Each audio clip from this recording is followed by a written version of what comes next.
दोस्तों, स्वागत है आप सभी का हमारे चैनल की एक और नई वीडियो में। आज की वीडियो में मैं एक्सप्लेन करने वाला हूँ डेयरडेविल बॉर्न अगेन के एपिसोड 2 को। इसका फर्स्ट एपिसोड मैंने अपने चैनल पर ऑलरेडी अपलोड कर रखा है, साथ ही उस वीडियो का लिंक डिस्क्रिप्शन में है, आप चाहें तो पहले वो एपिसोड देख सकते हैं। तो चलिए शुरू करते हैं इसके दूसरे एपिसोड को। दोस्तों, एपिसोड की स्टार्टिंग में हमें किंगपिन दिखता है। वो अब मेयर की कुर्सी पर बैठा है और पूरे शहर के सामने अपनी स्पीच दे रहा है। उसकी आवाज में एक अजीब सा कॉन्फिडेंस है, जैसे उसे कोई रोक नहीं सकता। वो पूरे शहर को बताता है कि अब विजिलेंटीज और सुपर हीरोज की कोई जरूरत नहीं है, और यहाँ पर वो सीधा स्पाइडरमैन, पनिशर और डेयरडेविल का जिक्र करता है। किंगपिन का कहना है कि ये सब अब फिजूल के कैरेक्टर्स बन चुके हैं, शहर को इनकी कोई जरूरत नहीं, क्योंकि अब कानून और भी सख्त हो चुका है और इसी वजह से शहर पहले से ज्यादा सेफ और सिक्योर रहेगा। इसके बाद सीन बदलता है और हमें हेक्टर अयाला दिखता है। यही वो लड़का है जो आगे चलकर व्हाइट टाइगर बनेगा। हेक्टर रोज की तरह ट्रेन पकड़ने के लिए सबवे में आता है, लेकिन वहां वो जो देखता है, दो लोग मिलकर एक आदमी को बेरहमी से पीट रहे होते हैं। हेक्टर को देखकर लगता है कि ये दोनों गुंडे हैं और किसी शरीफ आदमी से पैसे छीनने की कोशिश कर रहे हैं।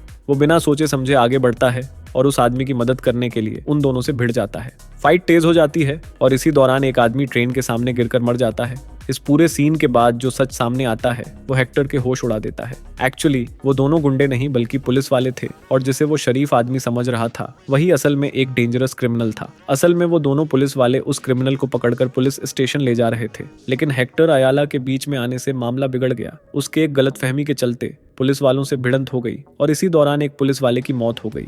नतीजा, हेक्टर को जेल हो जाती है। अब कहानी में एंट्री होती है मैट मर्डॉक की। वो हेक्टर का केस अपने हाथ में लेता है और जेल में उससे मिलने जाता है। मैट, जो खुद एक वकील है, हेक्टर से बातचीत करता है और केस को ध्यान से स्टडी करता है। तभी उसे पता चलता है कि हेक्टर ने जानबूझकर नहीं बल्कि गलती से एक पुलिस वाले की जान ले ली थी। उसकी बस इतनी गलती थी कि उसने पुलिस वालों को गुंडे समझ लिया और उनसे भिड़ गया, लेकिन इस लड़ाई का अंजाम इतना खतरनाक निकला कि एक पुलिस वाले की मौत हो गई। दूसरी तरफ किंगपिन यानी शहर का नया मेयर इस वक्त अपनी लग्जरी कार में बैठा कहीं जा रहा होता है, लेकिन तभी उसकी कार एक जगह रुक जाती है। सड़क पर भारी ट्रैफिक लगा हुआ था। पहले तो वो चुपचाप इंतजार करता है, लेकिन जब पेशेंस जवाब दे जाता है तो खुद गाड़ी से उतरकर आगे की सिचुएशन देखने चला जाता है। और जैसे ही वो आगे पहुंचता है, उसे पता चलता है कि जिस रास्ते से वो गुजर रहा था उसी सड़क पर एक बहुत बड़ा गड्ढा बन चुका है। अब कंस्ट्रक्शन वर्कर्स की पूरी टीम उस पॉटहोल को घेर कर खड़ी है और उसकी मरम्मत के लिए तैयार है, लेकिन कोई काम शुरू नहीं हो रहा। इसी दौरान किंगपिन खुद उनके पास जाकर पूछता है, तुम लोग काम क्यों नहीं कर रहे? इस पर वर्कर्स बताते हैं कि उन्हें अभी तक इस रिपेयर के लिए गवर्नमेंट अप्रूवल नहीं मिला है, इसलिए वो बस इंतजार कर रहे हैं। ये सुनकर किंगपिन थोड़ा गुस्से में कहता है, अब तुम्हें किसी और अप्रूवल की जरूरत नहीं है। मैं इस शहर का मेयर हूँ और मैं तुम्हें खुद अप्रूवल दे रहा हूँ। जल्दी से इस गड्ढे को भर दो ताकि सड़क फिर से चालू हो सके। जैसे ही किंगपिन का ऑर्डर मिलता है, वर्कर्स तुरंत अपना काम शुरू कर देते हैं।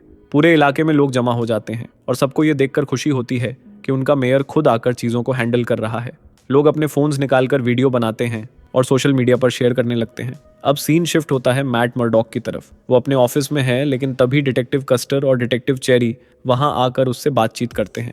वो सीधे सीधे मैट से कहते हैं, हमें पता चला है कि तुमने हेक्टर अयाला का केस लिया है, लेकिन तुम ये समझ लो कि उस पर एक पुलिस ऑफिसर की जान लेने का इल्जाम है।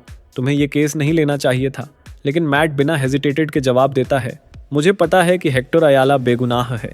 उसने जानबूझकर किसी की जान नहीं ली, ये एक एक्सीडेंट था, इसी वजह से मैंने उसका केस लिया है। लेकिन डिटेक्टिव कस्टर और डिटेक्टिव चेरी उसकी बात से सहमत नहीं होते। वो मैट को समझाते हैं, देखो, हम सब एक ही लॉ फर्म में काम करते हैं। अगर तुम ये केस हार गए तो इससे सिर्फ तुम्हारी नहीं, हमारी फर्म की भी बदनामी होगी। इतना ही नहीं, न्यूयॉर्क पुलिस डिपार्टमेंट पहले ही हेक्टर के खिलाफ पूरी तरह से खड़ी हो चुकी है। उन्होंने चार्जशीट में साफ लिख दिया है कि हेक्टर ने जानबूझकर पुलिस ऑफिसर्स पर हमला किया और उनमें से एक की जान ले ली। इसके अलावा उनका यह भी दावा है कि जब यह घटना हुई तब दोनों ऑफिसर्स किसी पर हमला नहीं कर रहे थे, ना ही किसी को पीट रहे थे। यानी हेक्टर अयाला का केस पहले से ही कमजोर हो चुका है। और सबसे बड़ी बात, अब पूरा एनवाईपीडी तुम्हारे खिलाफ है। अब सीन बदलता है और हम देखते हैं कि मामला कोर्ट तक पहुंच चुका है। हेक्टर अयाला को जज के सामने पेश किया जाता है और उसे डिफेंड करने के लिए मैट मर्डॉक खड़ा होता है। लेकिन जैसे ही मैट अपने क्लाइंट का केस पेश करने के लिए आगे बढ़ता है, वो देखता है कि उसके सामने जो वकील खड़ा है वो कोई आम लॉयर नहीं बल्कि न्यूयॉर्क पुलिस डिपार्टमेंट का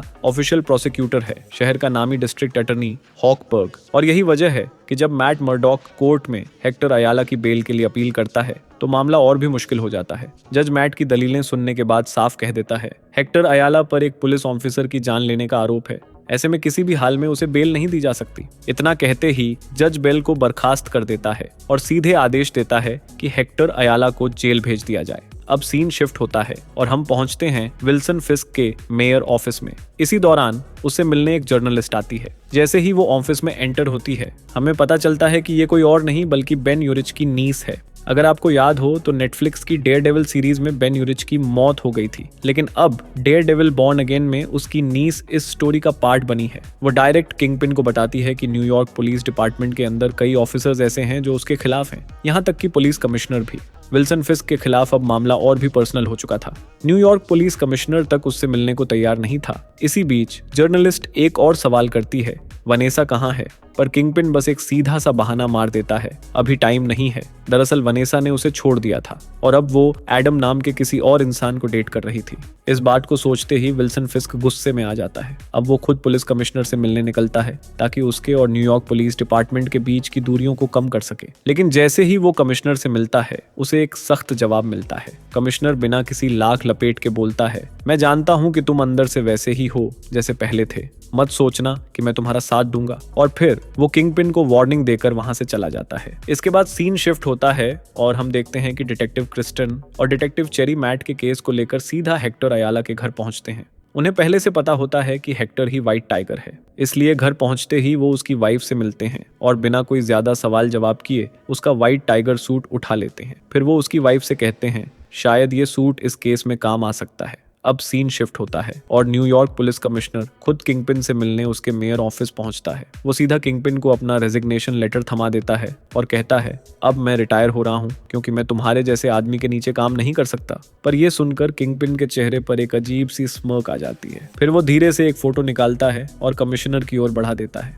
ये फोटो किसी और की नहीं बल्कि कमिश्नर की वाइफ और बेटे की होती है। जैसे ही वो ये देखता है, उसके होश उड़ जाते हैं। उसे एक ही सेकंड में समझ आ जाता है कि किंगपिन उसकी फैमिली पर नजर रखे हुए है और इसीलिए किंगपिन उसे साफ साफ इशारा देता है कि अगर उसने जाने की जिद की तो उसका अंजाम अच्छा नहीं होगा। सिर्फ फोटो दिखाना ही काफी नहीं था। किंगपिन आगे बढ़कर उसे और भी बड़ा झटका देता है। वो कहता है कि अगर तुमने रिजाइन किया तो पुलिस डिपार्टमेंट की हालत और भी खराब हो जाएगी। ना किसी की सैलरी बढ़ेगी, ना किसी को ट्रेनिंग मिलेगी और ओवर टाइम का भी 1 रुपया नहीं मिलेगा। उल्टा सब पुलिस वालों से 2 गुना काम करवाया जाएगा। कमिश्नर को अब सिर्फ अपनी फैमिली की नहीं बल्कि अपने पूरे डिपार्टमेंट की भी फिक्र होने लगती है। थोड़ी देर सोचने के बाद वो गहरी सांस लेता है और किंगपिन को देखता हुआ कहता है, ठीक है, मैं कहीं नहीं जा रहा। अब सीन शिफ्ट होता है और हम देखते हैं कि विल्सन फिस्क अपनी वाइफ वेनेसा के साथ मैट मुर्डॉक की गर्लफ्रेंड हेदर से मिलने आता है। क्योंकि डॉक्टर हेदर एक थेरेपिस्ट है, इसलिए किंगपिन और वेनेसा उसके क्लाइंट्स बन जाते हैं। इसी दौरान दूसरी तरफ मैट मुर्डॉक, जो हेक्टर अयाला के केस पर काम कर रहा होता है, उसे एक आई विटनेस के बारे में पता चलता है, यानी एक ऐसा इंसान जिसने हेक्टर अयाला और पुलिस वालों की पूरी झड़प अपनी आंखों से देखी थी। अब जैसे ही मैट मुर्डॉक को उस गवाह के बारे में पता चलता है, वो बिना टाइम वेस्ट करे सीधे उसके घर पहुंचता है। वहां पहुंचते ही वो बंदे को समझाता है, पुलिस डिपार्टमेंट तुम्हारे पीछे पड़ी है, अगर उन्होंने तुम्हें पकड़ लिया तो तुम जिंदा नहीं बचोगे। न्यूयॉर्क पुलिस डिपार्टमेंट किसी भी हाल में हेक्टर अयाला को जेल में डालना चाहती थी और क्योंकि वो विटनेस ही हेक्टर को बचाने का सबसे बड़ा एविडेंस था, इसलिए मैट उसे वहां से निकलने में मदद करता है। थोड़ी ही देर बाद 2 पुलिस वाले वहां पहुंच जाते हैं। उनका मकसद साफ था, उस गवाह को मारना। लेकिन जब उन्हें पता चलता है कि मैट मुर्डॉक ने उसे पहले ही भगा दिया है तो उनका गुस्सा मैट पर फूट पड़ता है। बिना कुछ कहे वो दोनों पुलिस वाले मैट पर टूट पड़ते हैं। वो उसे बुरी तरह मारते हैं और बार बार पूछते हैं, गवाह कहाँ है, उसने कहाँ छिपाया है। लेकिन मैट अपनी जुबान नहीं खोलता। जब कोई रास्ता नहीं बचता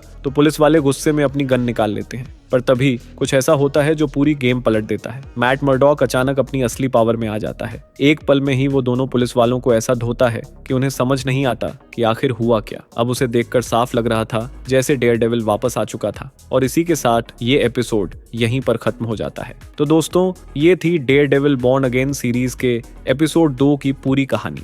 आपको ये वीडियो कैसा लगा मुझे कमेंट्स में ज़रूर बताना। और अगर आपके पास कोई और रिकमेंडेशन हो तो वो भी कमेंट्स में लिख सकते हो। अगर वीडियो पसंद आई हो तो इसे लाइक ज़रूर करना और कमेंट्स में डेयरडेविल लिखकर मुझे बताना कि आप सीरीज़ को कितना एंजॉय कर रहे हो। और हाँ, अगर ऐसी और भी वीडियोस देखनी है तो चैनल को चेकआउट करना मत भूलना। मुझे पूरी उम्मीद है कि आपको मेरे चैनल की सारी वीडियोस पसंद आएंगी। तो मैं मिलता हूँ आपसे किसी और अमेजिंग वीडियो में। Thanks for watching.